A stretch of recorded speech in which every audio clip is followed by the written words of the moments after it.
Bonjour et bienvenue sur la chaîne Sophia Vora. Aujourd'hui, nous allons nous intéresser aux caricatures produites contre Napoléon à ses débuts. Même si la caricature anti-bonapartiste se développe à partir de 1797, le Premier Empire, qui s'étend de 1804 à 1814, sera très peu critiqué en France. En effet, la censure empêche la presse d'émettre le moindre dessin satirique. Ainsi, la caricature est surtout propagée par les principaux pays s'opposant au régime napoléonien. La première apparition de Bonaparte dans une caricature anglaise date du 12 mars 1797. Il s'agit d'une gravure d'Isaac Cruikshank intitulée Bonaparte à Rome, donnant audience en grand apparat. Bonaparte n'est alors qu'un jeune général âgé de 27 ans qui mène la première campagne d'Italie contre l'Autriche, le Piémont et leurs alliés. Assis sur un trône, il est montré recevant l'hommage contraint du pape Pie VI qui dépose à ses pieds les clés de Saint-Pierre. Dépeint comme un despote arrogant n'ayant aucun respect pour la religion, Napoléon l'humilie en lui ôtant sa tiare, lui disant une phrase que l'on pourrait traduire par « Souviens-toi d'enlever ton chapeau quand tu attends un gentleman ». Napoléon est déjà représenté avec un uniforme en lambeaux et un grand bicorne criblé de balles qui ne cessera de s'élargir au fil du temps. Son corps amaigri et son visage émacié rappellent également l'archétype du sans-culotte sous la Révolution. Notons la présence à ses côtés d'un soldat français qui se réjouit d'uriner dans l'eau bénite. Le 19 février 1797, Napoléon avait en effet contraint le pape à signer le traité de Tolentino avec la France du Directoire. Celui-ci concédait à la France les légations d'Avignon, Romagne, Bologne et Ferrare. En réalité, Napoléon n'est jamais entré dans la ville de Rome et n'a signé ce traité qu'en compagnie du cardinal Mattei, représentant de Pie VI. Toujours sur la même thématique, une caricature française, évidemment anonyme, animalise Pie VI en vieux chat et Napoléon en coq, symbole de la France. Napoléon tente un bouquet de brindilles séchées au pape, lui disant avec autorité « Baisez ça, papa, et faites patte de velours ». De son côté, Richard Newton représente Napoléon comme un ogre sans culotte. Sur une caricature du 9 novembre 1797, intitulée Bonaparte établissant des quartiers français en Italie, on nous montre cette fois-ci, de manière beaucoup moins subtile, le pape embrassant ses fesses dénudées. Napoléon lui déclare qu'il n'est pas seul à être tombé à l'arrière de la République française, le caricaturiste critiquant ainsi Charles James Fox et Richard Brinsley Sheridan, deux hommes politiques anglais, fervents partisans de la Révolution française. Derrière eux, William Pitt le Jeune, Premier ministre de Grande-Bretagne, pleure de désespoir à l'idée que son tour n'arrive. Sur une autre caricature de Newton, on retrouve cette même représentation de Napoléon, lequel surplombe les villes de Paris, de Rome et de Vienne. Le titre assimile Bonaparte à un Alexandre moderne au cours de son tour du monde, une référence au roi et conquérant Alexandre le Grand. Tenant un éteignoir sur la capitale autrichienne, Napoléon transperce de son épée plusieurs aristocrates français, affirmant qu'il faut les embrocher comme des grenouilles. Représenté dans sa poche comme un vulgaire jouet, le monde prend la forme d'un globe de bilboquet, traduisant sa soif de pouvoir, d'ambition et de conquête. Le 3 avril 1797, Cruikshank publie une caricature intitulée « La bête noire française effrayant les commandants royaux ». Ces derniers sont l'archiduc Charles-Louis d'Autriche et le duc d'York, qui s'enfuient terrifiés en compagnie des troupes autrichiennes vaincues.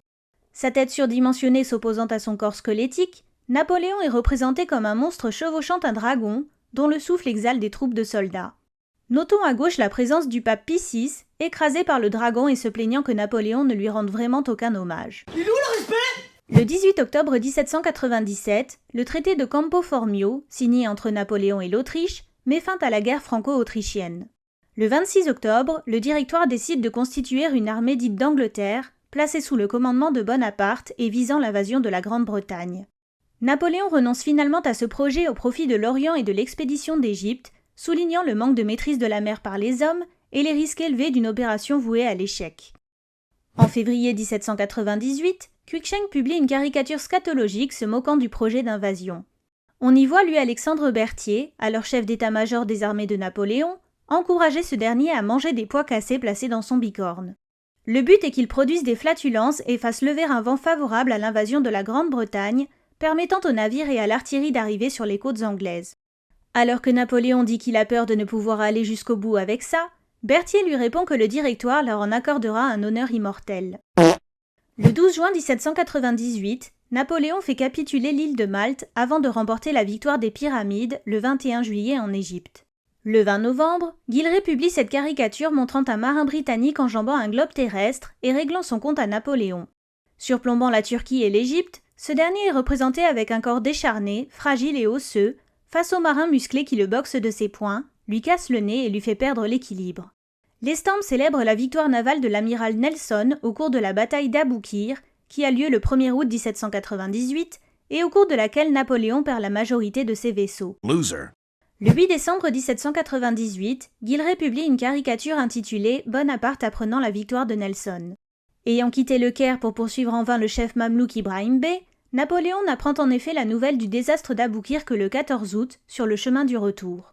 Guilleret montre un Napoléon terrible, se qualifiant lui-même de conquérant du monde et jurant d'extirper les Anglais hors de la terre grâce à son épée ensanglantée. Le 1er janvier 1799, Cruikshank publie une caricature parodiant le récit de Jésus ressuscité devant ses disciples.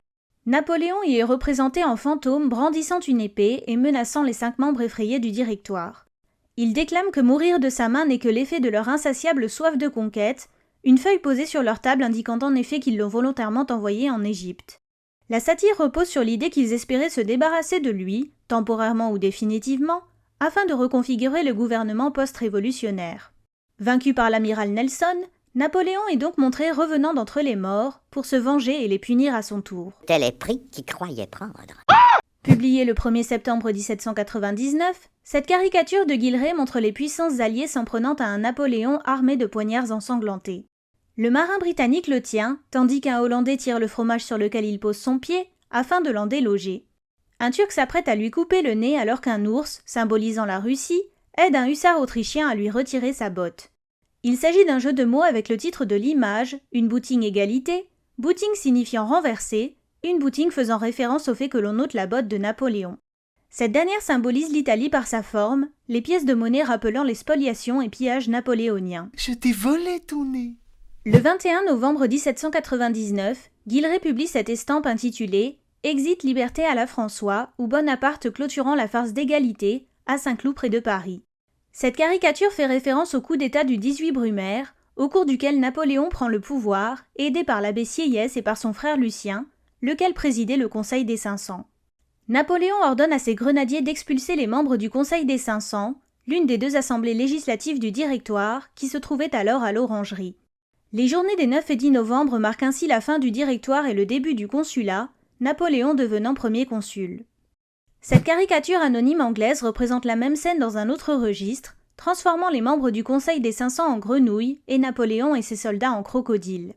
Le caricaturiste voulait sans doute faire référence à leur retour d'Égypte, mais le choix de cet animal lui permet aussi de démontrer la férocité et le caractère prédateur de l'homme. Ce sera d'ailleurs le début d'une longue série de caricatures qui animaliseront Napoléon, le bestiaire ne cessant de s'étoffer au fil des années. Hello. Le 20 novembre 1799, John Coase publie une caricature parodiant les peintures d'Henri Fuseli et intitulée « Retour des Satans sur la Terre, découvert en conseil avec Belzébuth et Bélial ». L'image représente Napoléon trônant dans les nuages, tenant son visage entre ses mains et posant son pied sur un crâne, tandis qu'il est acclamé par des révolutionnaires. À ses côtés se tiennent 2 démons, l'abbé Sieyès à gauche et Roger Ducos à droite, respectivement les 2e et 3e consuls durant le consulat provisoire. Cette caricature de Guilleret est intitulée « Le triumvirat consulaire français réglant la nouvelle constitution ».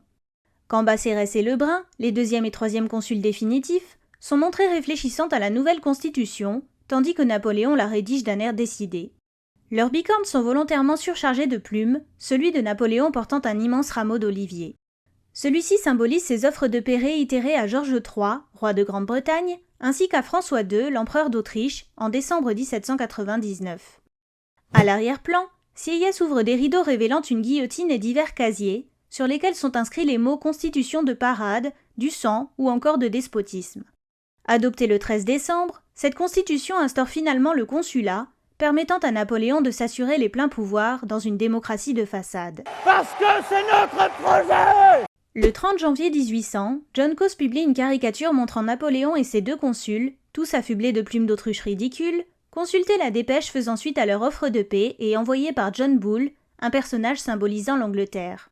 Sans surprise, John Bull la refuse, écrivant à Napoléon qu'il n'est pas né d'hier. Georges III avait en effet décliné ses offres de paix, répondant qu'il ne négocierait qu'avec les Bourbons restaurés. La République, c'est moi!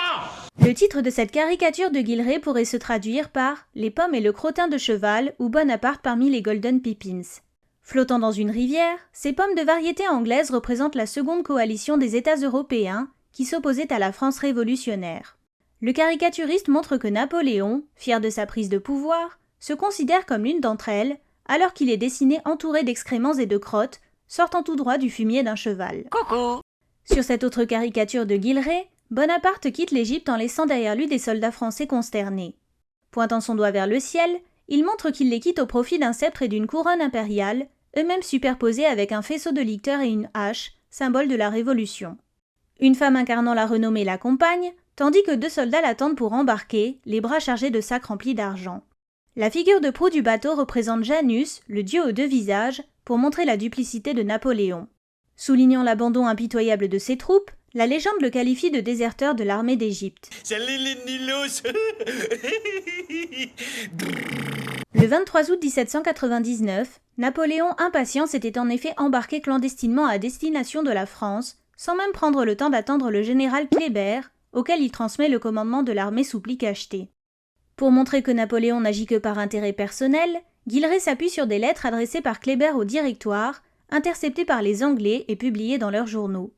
Celles-ci prouvaient que le général, choqué par la fuite de Napoléon, considérait qu'il avait été berné par ce dernier. Le 9 février 1801, la paix entre la France et l'Autriche est signée.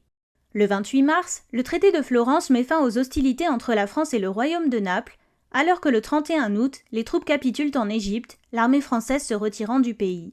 Napoléon signe également un concordat avec l'Église et le pape Pie VII et d'autres traités avec l'Empire ottoman et la Russie, la France se retrouvant en paix avec toutes les puissances européennes, hormis l'Angleterre. En avril 1801, une caricature anglaise anonyme, intitulée Le jouet consulaire, montre Napoléon jouant de la flûte de Pan. Les 5 premiers tuyaux représentent la France, l'Allemagne, la Hollande, l'Italie et la Suisse, tandis que les 3 derniers, dans lesquels il souffle, représentent l'Irlande, l'Écosse et l'Angleterre.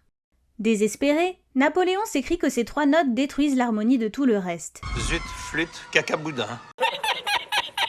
Pourtant, le 1er octobre, même l'Angleterre de George III, dépitée et résignée, finit elle aussi par signer des préliminaires de paix avec la France.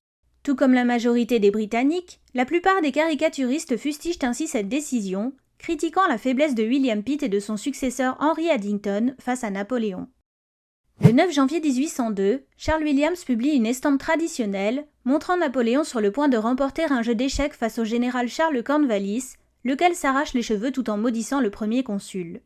Cornwallis était le principal négociateur britannique du traité d'Amiens, qui visait à instaurer la paix entre la France et l'Angleterre. Napoléon lui répond de faire attention à son roi, et que quelques manœuvres supplémentaires le convaincront qu'il connaît mieux le jeu auquel il joue qu'il ne le pense. Attendez, je vais pas rester sur un échec, j'ai une réputation à soutenir, moi. Le 25 mars 1802, le traité d'Amiens est finalement signé entre la France et l'Angleterre. Durant cette brève période de paix, les caricatures contre Napoléon se raréfient, celles de William se concentrant sur ceux qu'il nomme ironiquement les patriotes anglais, parmi lesquels on retrouve l'ancien maire de Londres Harvey Combe, le baron Thomas Erskine et évidemment Fox. Suite au traité d'Amiens, ces hommes politiques s'étaient en effet rendus à Paris pour visiter la France, tout comme de nombreux Anglais, c'est pourquoi ils sont montrés s'inclinant exagérément devant Napoléon, que William surnomme ici le sanctuaire du despotisme. Eh dis donc, il a craqué son slip. Publiée le 15 novembre 1802, cette caricature de Guilleret reprend le même motif, montrant un Napoléon plus maigrichon. Assis sur un trône gardé par 2 mamelouks et surmonté de globes terrestres, celui-ci tend la main vers ses admirateurs. Fox est à nouveau montré s'inclinant devant lui, sa femme affichant une corpulence grotesque et un visage particulièrement laid. À leur gauche se trouve le baron Erskine dans sa robe d'avocat, ainsi que le neveu de Charles Fox et sa femme Elizabeth, et enfin le diplomate anglais Robert Adair, qui se prosterne jusqu'à terre. Excusez-moi, je ne me lève pas, je suis complètement bloqué, je me suis fait un tour de rein. Sur cette autre caricature datant du 12 novembre, Fox s'incline encore pour prendre congé de Napoléon, qui le regarde avec arrogance. Prévoyant son avenir et ses intentions agressives, le caricaturiste a dessiné sur sa tête une couronne décorée d'un canon, d'une tête de mort, de sabres, de pistolets et de poignards. Avec un peu d'avance, cette dernière caricature de 1802 représente déjà la petitesse de Napoléon, accentuée par son bicorne démesuré. Rappelons que ce dernier ne mesurait en effet qu'1,68 m, l'estampe visant à démontrer qu'il ne fait pas le poids face à l'Angleterre, représentée par l'imposant John Bull. Avec un instrument de mesure, le premier consul est montré découpant et divisant celui-ci en plusieurs domaines, disant qu'il sera un merveilleux ajout à ses départements. John Bull lui réplique que s'il n'enlève pas immédiatement son compas de lui, il le combattra d'une seule main. C'est une certitude mathématique. Merci à toi d'avoir suivi cette vidéo jusqu'au bout.